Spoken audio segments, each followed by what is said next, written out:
أعوذ بالله من الشيطان الرجيم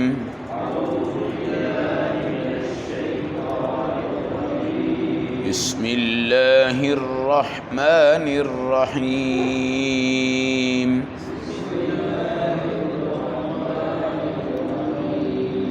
أولئك الذين أنعم الله عليهم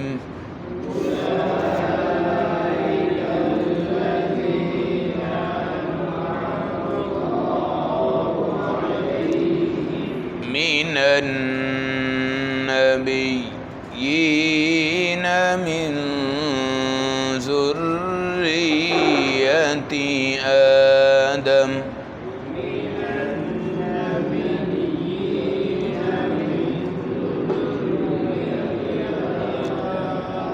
وممن حملنا مع نوح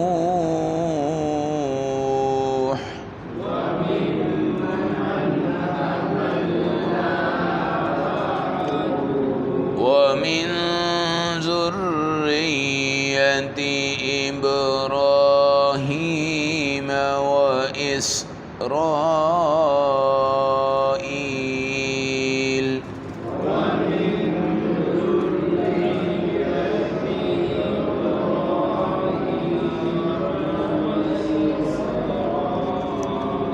وممن هدينا واجتبينا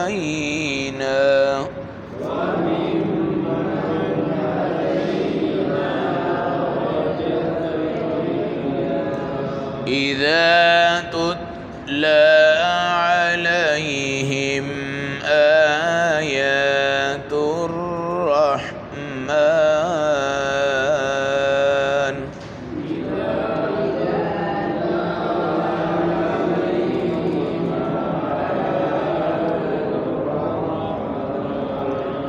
خروا سجدا وبكيا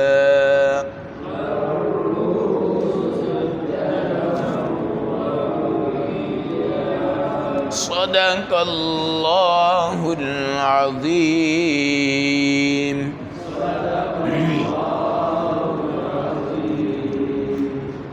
تلاوت کردہ آیت مبارکہ کا ترجمہ اولئک الذین، یہ گزشتہ تمام حضرات وہ ہیں انعم اللہ علیہم جن پر اللہ نے بہت بڑے انعامات فرمائے، من النبیین انبیاء میں سے، من ذریت آدم حضرت آدم کی نسل سے، وممن حملنا مع نوح اور وہ لوگ جو حضرت نوح کی کشتی میں سوار ہوئے، ومن ذریت ابراہیم اور ابراہیم کی اولاد، و اسرائیل اور بنی اسرائیل کی اولاد، وممن ہدینا یہ تمام وہ ہیں جن کو ہم نے ہی ہدایت دی، واجتبینا ہم نے ہی ان کو قبول کر لیا، اذا تتلی علیہم آیات الرحمن جب ان کے سامنے رحمان کی آیتیں پڑھی جاتی ہیں، خروا سجدا وبکیا یہ گرتے ہوئے سجدہ کرتے ہیں اور روتے ہیں۔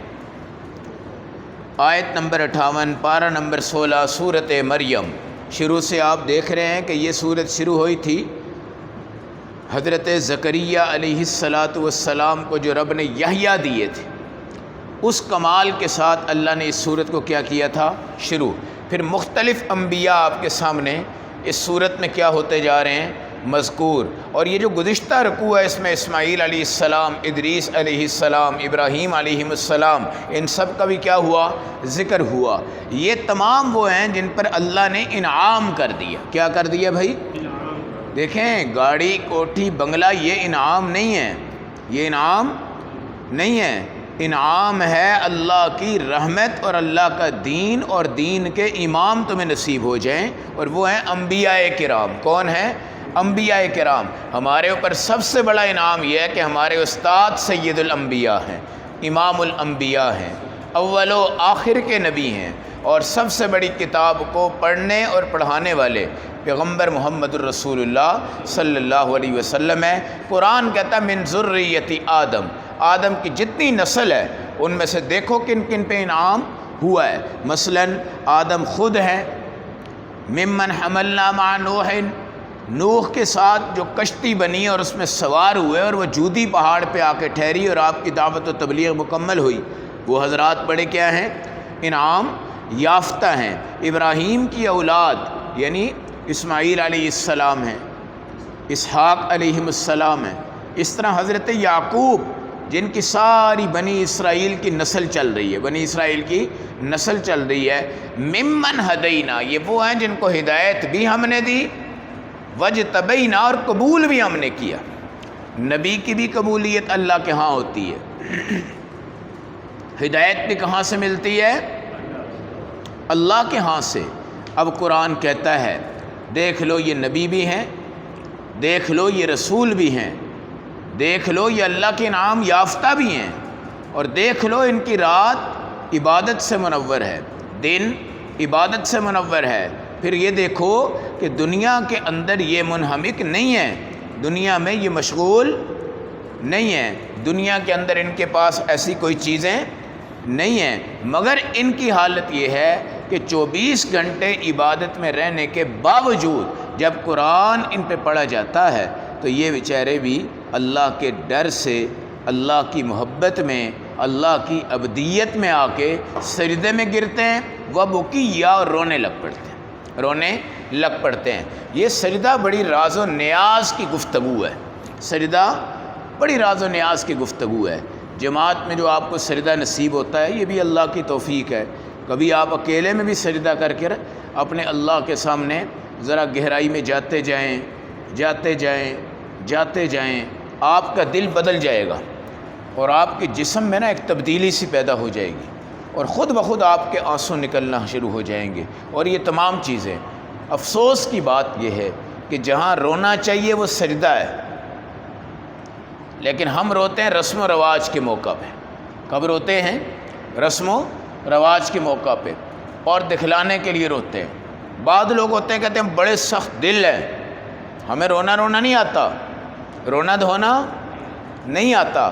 میرے بھائی وہ اگر صحیح سجدہ کریں گے تو سجدے میں ان کو رونا آ جائے گا، سجدے میں رونا آ جائے گا۔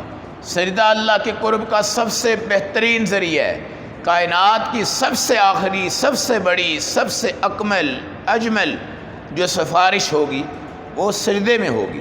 کہاں ہوگی؟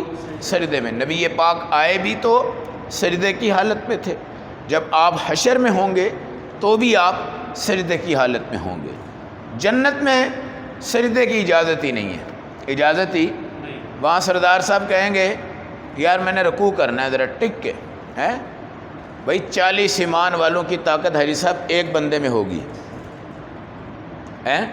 اور یہاں پہ ماشاءاللہ جب چست چلاس ہو تو وہ کہتا ہے میں تو سجدے ہی کرتا رہا ہوں پوری رات۔ اب وہاں جا کر جب آپ کو بیماری بھی کوئی نہیں ہوگی ہے، تھکاوٹ بھی کوئی نہیں ہوگی، کوئی جوڑوں کا مسئلہ بھی نہیں ہوگا، کوئی چیز بھی نہیں ہوگی، جسم آپ کا لچکدار ہوگا، جدھر مرضی گھمائیں گھوم جائے گا، سونا اٹھنا جاگنا آپ کی مرضی کا ہے، وہاں کوئی نماز کی، اذان کی، اقامت کی، ذکر و اذکار کی، دعائے قنوت کی، قرآن کے حفظ کرنے کی، قرآن کی یاد کرنے کی کوئی چیز نہیں ہوگی۔ تو بھائی وہاں آپ کہیں گے جی ہم رکوع کریں گے، اللہ کہیں گے بھائی اب رکوع نہیں کرنا، اب سجدہ بھی، اب روزہ بھی، اب تلاوت بھی، اب ذکر بھی، اذکار بھی، سبحان اللہ بھی، کوئی چیز بھی نہیں کرنی۔ موجیں ہیں نا جی، موجیں ہیں، اور وہاں پھر بھی دل بڑا کرے گا، دل بڑا کرے گا بندے کا۔ لیکن بہرحال جنت کی لذتیں اتنی ہیں کہ آپ ان میں ہی منہمک ہوں گے، ان میں ہی منہمک ہوں گے، ایک چیز سے فارغ ہو کے دوسری کی طرف، دوسری سے فارغ ہو کے تیسری کی طرف، اس سے فارغ ہو کے چوتھی کی طرف۔ تو برکنتن بکیہ، جب آپ سجدے میں ہیں تو روئیں، گڑ گڑائیں۔ اور یہ ہم نے آپ یہاں پہ پڑھی ہے آیت سجدہ، اس کو سجدہ تلاوت بھی کہتے ہیں، اور میں اس جگہ بیٹھے بیٹھے اس لفظ کو 3-4 بار آپ کے سامنے پڑھ چکا ہوں۔ یہ مسئلہ یاد رکھیں کہ سجدہ تلاوت ایک جگہ بیٹھ کے ایک آیت کو 1000 دفعہ بھی پڑھ لو تو سجدہ تلاوت کتنے آتے ہیں؟ ایک۔ کتنے آتے ہیں؟ ایک آتے ہیں۔ پھر اس کے لیے کوئی سلام بھی نہیں ہوتا، اور یہ بھی نہیں کہ اٹھ کے اور قیام کریں اور رکوع کریں اور پھر اٹھیں اور پھر سجدے میں جائیں. آپ سیدھے کہاں چلے جائیں؟ سجدے میں، اور سیدھے آپ سجدے سے اٹھ جائیں. اس میں کوئی سلام کی ضرورت نہیں ہے. البتہ جگہ پاک ہو، لباس پاک ہو، مکروہ وقت نہ ہو، غروب کا نہ ہو، طلوع کا نہ ہو، زوال کا نہ ہو. جی اس میں آپ نے سجدہ نہیں کرنا. باقی آپ فوراً سجدہ کریں، لیکن اللہ کے نبی نے کبھی پڑھتے پڑھتے آگے پڑھا اور بعد میں جب وقت ملا تو آپ نے کیا کر لیا؟ سجدہ کر لیا. تو سجدہ تلاوت بھی اللہ نے 14 مقامات پر ہمیں قرآن میں اس کا حکم دیا ہے سجدہ تلاوت میں. تو یہاں سجدہ تلاوت بھی ہو. اور انعام کس کو کہیں گے کہ اللہ کسی کو نبوت دے دے، کسی کو رسالت دے دے، کسی کو صحابیت دے دے، کسی کو ولی بنا دے، کسی کو تابعی بنا دے، کتب بنا دے، ابدال بنا دے، حافظ بنا دے، قاری بنا دے، ناظرہ سکھا دے. یہ ہے انعام، یہ ہے انعام. اور یہ جو انعام ہوتے ہیں نا، یہ ہمارے پروگراموں میں دیتے ہیں. یہ انعام نہیں، یہ نمائش ہوتی ہے. یہ کیا ہوتی ہے؟ نمائش ہوتی ہے. اور ہمارے ہاں جو بچوں کو انعام حفظ والوں کو ملتا ہے وہ ان کی دستار ہوتی ہے. کیا ہوتی ہے جی؟ دستار. یا مزید کوئی دے دیں گے تو دین کی کوئی کتاب دے دیں گے. کیا دے دیں گے؟ دین کی کوئی کتاب دے دیں گے. اللہ رب العزت ہم سب کو اس بات کا بھی شکر ادا کرنے کی توفیق دے. انبیاء کا انعام بھی ہمارے اوپر ہے اور نبی الانبیاء کا انعام بھی ہمارے اوپر ہے. اللہ ہمیں عمل و سمجھ کی توفیق عطا فرمائے. اللہ حافظ.